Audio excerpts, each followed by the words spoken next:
Here you are, you have this brand, and all of a sudden you're playing with the big boys, and they kind of start manipulating you.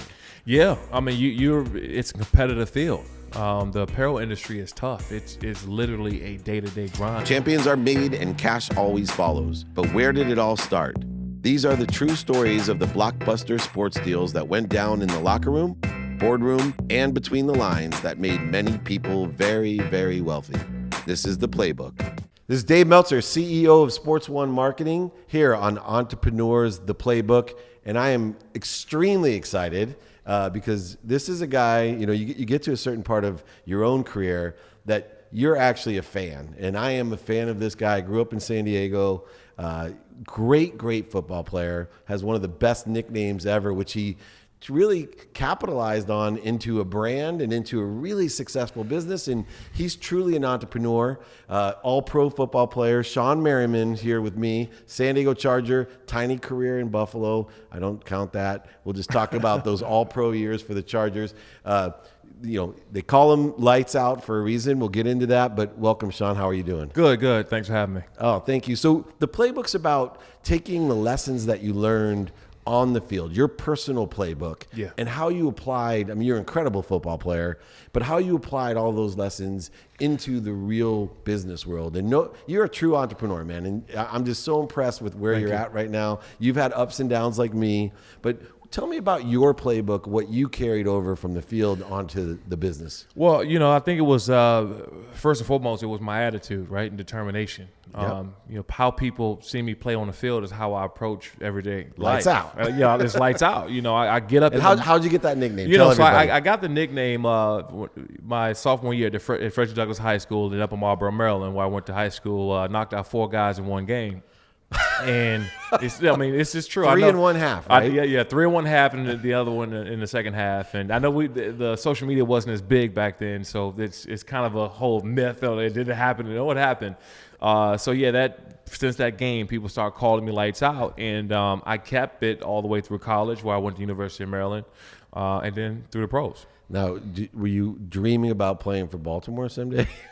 It was close. I almost went to the Redskins. Yeah. They had I think it was a 9th pick that they had that year, and I went 12th. Right. And I took a visit. Thank God Eli did not want to go to the San Diego Chargers, because you got to go to my team, and I got to watch what I consider one of the greatest linebackers ever to play in your career. Well, let's get back to, you got this determination. Yeah. And, that just carried you. How did that apply? Like, tell me about the business side of where you needed to use that. Well, I hear a lot that former players struggle a little bit getting into their next part of their life, right? And it's hard. I mean, you wake up in the morning, you got a regiment, you practice, you watching film, you're working out. It's pretty strong. People telling you what to do. Yeah, telling you what to do. And now you wake up and trying to figure out, okay, what do I do next? I think one of the strongest points for me was the work ethic, right? And not just because I worked out hard or I watched film and things like that, but I was always hungry for this information.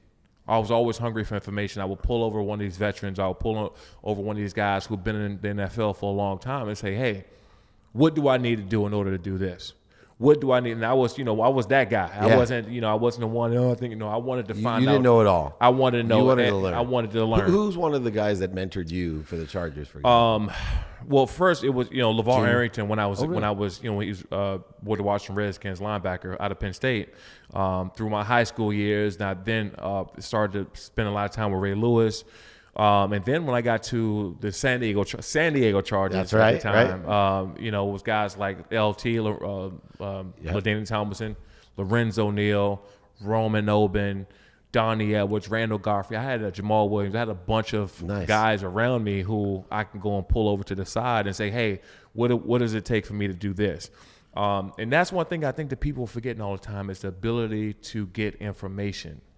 And if you apply that same want to learn and that same want to, I need this information so I can go out and do the things that I want to do, then I think you can be successful in a lot of things. Did you ask any of those guys that mentored you or other mentors, that transition's hard for even the most successful people, right? It's just such a different life. And you're so competitive and so successful, then you get in the business world and all of a sudden there's like a tiny guy like me and you're like, darn, that guy knows everything about it. And he's guys like me are taking advantage of you and manipulating the situation, because while you've been practicing watching film on the field since you were in the 10th grade knocking out people, right? I was studying in business school, law school, right? Playing Division III football, but mostly studying. And then in the business world practicing. Who was mentoring you to tell you, hey, here's the ins and outs. I can help you out, Sean? Well, I got a chance because of all my years of playing football and having a name and people know who I am as a football player. I was allowed to be around some of the top CEOs in the world, some of the biggest businessmen in the world. Yeah.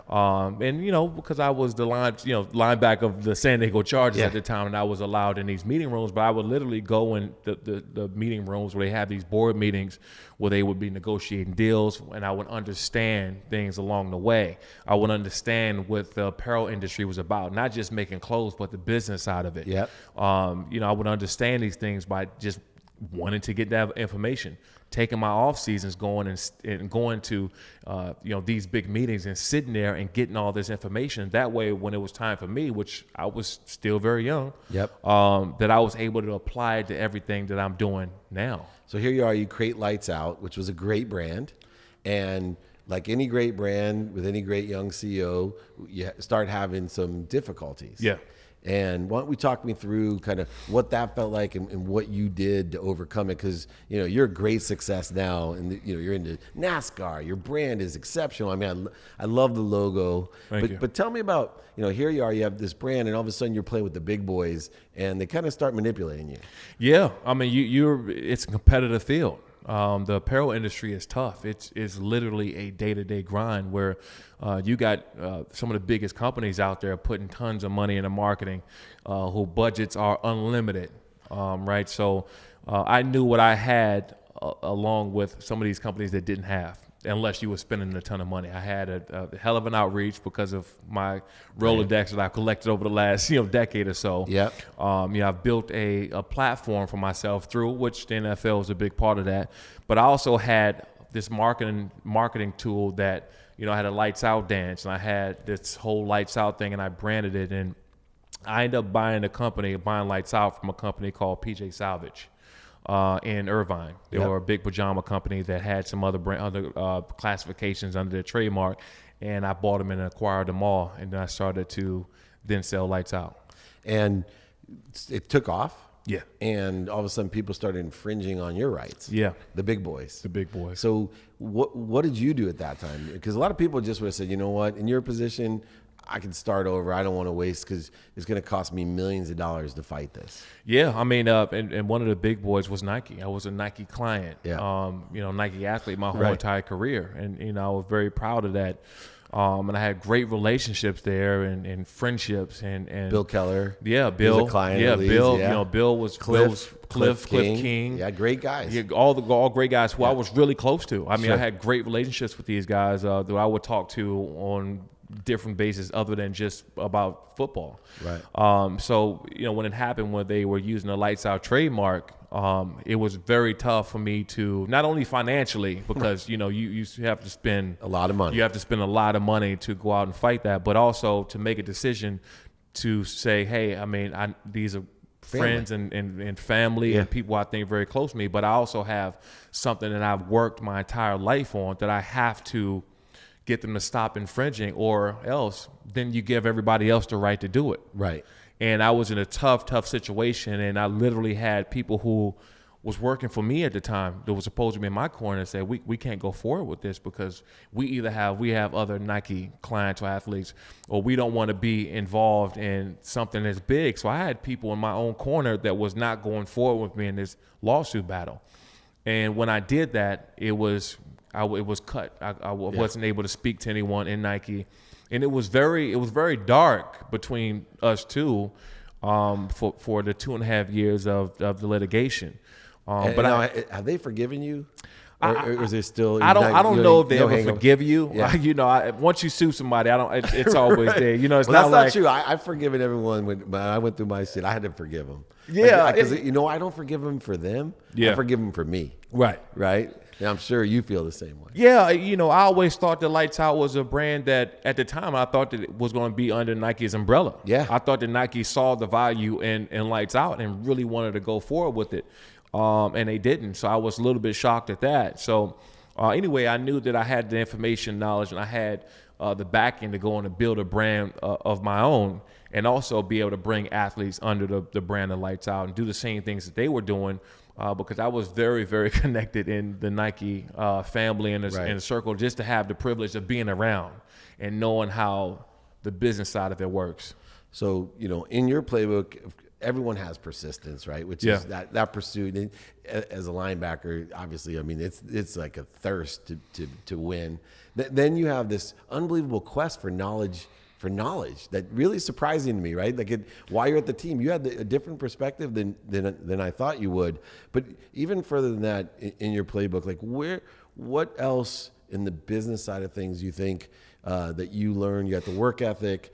You have all this stuff coming down. One of the, I grew up in a single mom, 6 kids, all boys and a girl. So I was like you. I probably a little bit full of frustration. So when I went through my hard times, I physically wanted to and thank goodness I don't have your size, right? But I physically, did you ever get tempted to, because I have, tempted to go across a conference table and just lights out? I mean, yeah, absolutely. Especially when you hear a company that you're fighting or going against saying, we don't even know what Lights Out. We don't even know who Sean Merriman is. He wasn't even a great Craig athlete. Cheeks is sitting across the table going, who? Yeah, and I'm just sitting there like, what do you mean? Right. The records don't say so. And so how do you take that? Because this is a big part about being a leader. You lose your cool on the football field, you can actually use it to your advantage. Yeah. You lose your cool in a courtroom or in a conference room or in negotiation, you can ruin everything, right? Yeah. And so what did you use as a technique in the business world to kind of have that, what I call the Warren Moon majesty of calmness? Yeah. Somehow get above that, I want to kick your butt and lights out to you. Well, for me, it was about the fight. Yep. That's what it was about. It was taking what I would do on Sunday and go out and physically manhandle somebody, but doing it in the courtroom and saying, hey, we're going to show you that this is a real brand. We're going to show you that this is very powerful. We're going to show you that I built this with my own money, with my own time. I have no investors. It's been me. I'm the 100% owner of Lights Out. Nice. And I was going to fight for it, and it didn't matter who it was. It could be Nike, Under Armour, which, we had our run into also. Yep. It didn't matter. It really hurts for being a Baltimore guy, right? You're on every side, Sean. Yeah. What a shame.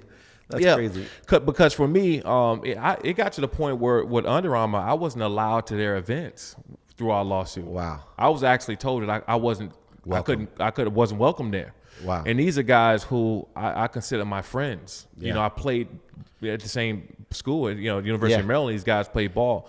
Some guys who I looked up to, KP and Kevin Plank. Yeah. I was literally told that I was not able to go in. I came and said, hey, you got to leave. And I said, what? What do you mean? I didn't cause this. I was actually trying to be gracious and fair about it, but right. Kind of just turned your back on me and that you're not going to pay this attention. You have to pay me attention. Yeah. So it got to the point where I was asked to leave, literally. Wow. But that didn't matter. That didn't matter to me at all because I knew I had something. And just like anybody else who's built a company or built a brand, they've had to go through it. I just finished reading Phil Knight's Shoe Dog. Yeah. Excellent book. Went through it. Great book. Great book. What that book did for me was it got a chance for me to look into the inside of what he had to go through. He had his fights with Converse and some of these bigger companies back in the day, in ASICS in the 70s and 80s and things like that. Some of the your manufacturing problems that you might have to deal with. Some of the big boys at the time doing the same thing to him. So this is the part of the business in order to get to where you want to go. I'll be reading Kevin Plank book one day when he reaches out, just to nice. to learn. He's another one. I'm gonna give you one of my books, Connected to Goodness. I'll give you the other side. Okay. But they, one of the things that's interesting is I always tell people you head your way into something, whether it's football or business. If you're halfway in, it's not gonna work, right? Yeah. You got to be all in. And when you get into a courtroom, you better be all in, right? Because it's millions of dollars, and you are willing to give up everything that you had earned to save this company and to prove that, look, you're right. And, what's scarier to you, right? Going on to a football field, giving all in, and you have all this great talent, because for me, I've been in that situation, being a smaller guy. Yeah. And as a punt returner, sometimes, I played in college. It was terrifying, but not nearly as when I was standing in a courtroom going, I could lose every single thing that I've worked for. What'd that feel like? And compare those two for me. Yeah, I would say that the courtroom battles for one, and then also the possibilities of losing something that you built. You retired athlete. Part of you is a limb. This is I built it. This is my name. I've been called since I was 16 years old. But also, I've also invested my time, money, and energy into this name and this brand, what Lights Out.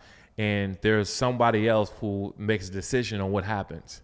And you have someone over here with billions and billions of dollars that you're looking across the courtroom and they can keep this going for years if they want to. Yeah, your life in somebody else's life. In somebody else's hand, right. And there's nothing you can do about it. So there's no, that's a real fear because that ultimately, I spent close to more than 7 figures. Right. Fighting the big boys. Yeah. And I probably would have kept spending. It didn't matter. I would go pick up jobs. I don't care. I was going to fight because I know what I built. I know what this stands for. Right. And hopefully that's a lesson to anybody. That's awesome. Well, sooner or later, the truth always comes out, I tell people. So, for the playbook, you have these great lessons. One, persistence, which is amazing. But I really appreciate the quest for knowledge. And then lastly, you got to go all in as an entrepreneur. Yeah. And you got to believe in, that's part of you. Now, the last question that I like to ask, you have the Lights On Foundation. Yeah. And you give so much back to your community in Maryland. What legacy, such a great football legacy and now business legacy. You're an owner in a NASCAR team. Yeah. You're bringing these kids out all over the place. What legacy do you want to leave when it's all over for Shawne Merriman? That someone else can be in my situation. I grew up in PG County. We didn't have much growing up. And it was several times throughout my life where I was like, we're not going to make it. I just can't. It's just too much. I come home from practice. We didn't have food. We didn't have lights. I lost 2 homes to fires, and just lived in shelters when we lost the homes. And now to being an owner of a company of this size and going this well, and also now, as you said, the NASCAR team. I'm a NASCAR owner on the K&N Series. My driver Jesse Iwuji, nice. One of 2 African Americans in all of NASCAR. Great guy, and now being able to take 150 kids I'm doing next week from my middle school where I grew up at in James Madison Middle School and some from Baltimore and some from Washington, D.C. area, and bring them out to a NASCAR race that's in Delaware on the 28th. That to me, it'll grow. I want to get up to 500 one day, and I want to get up to even bigger than that and start doing it all over the country because I was awarded this opportunity to play football. I had a gift. That's what I did, and that was my way out of my situation and where I was at. All these kids or multiple kids who was in my situation, they won't have that opportunity to be a professional athlete, but they have a possibility of being a NASCAR driver one day or being in the NASCAR circuit. Maybe working somewhere in the NASCAR's front office or marketing for Sports One marketing, right? Sports One love marketing. That exactly. They can give me the resume. Yeah, and this is about the opportunity. This is about giving somebody else the opportunity once you've made it. And I think that everybody, once you get to a certain point or level in life, if you don't go back and start grabbing the people from where you were from, then you haven't made it. And that's what I live by. That's awesome. Well, it's an honor to have Shawne Merriman on here. I think of you. It doesn't matter if you have the heart to come from behind. It doesn't matter if you have the lead, as long as you have the heart to come from behind. And looking at the successes you have and knowing your entire career, we give a shout out to the Maryland public schools, like the Emmy Awards for DC. Yeah. But you are an incredible product of your environment, and you're an inspiration to so many people of all ages. And I really appreciate you giving back, especially to the kids. We love having you on the playbook. Thank you for your playbook. I'm sure people are inspired by it, and hopefully they won't quit. They have a quest for knowledge and have the persistence that you have in whatever they're doing, whether it's being a teacher, a doctor, a lawyer, or hopefully even a great linebacker that can knock 4 people out in one game. Thank goodness I did not play against you because I would have been number 5. That's if I didn't fall down first. But Shawne, thanks so much for being on Entrepreneur the Playbook. Thank you. Thanks for having me. Thank you. It's all about beating the odds, making it to New York, undrafted, playing for the Yankees, the biggest team, the biggest history. stage, and then having that moment that every kid dreams of hitting the World Series home run.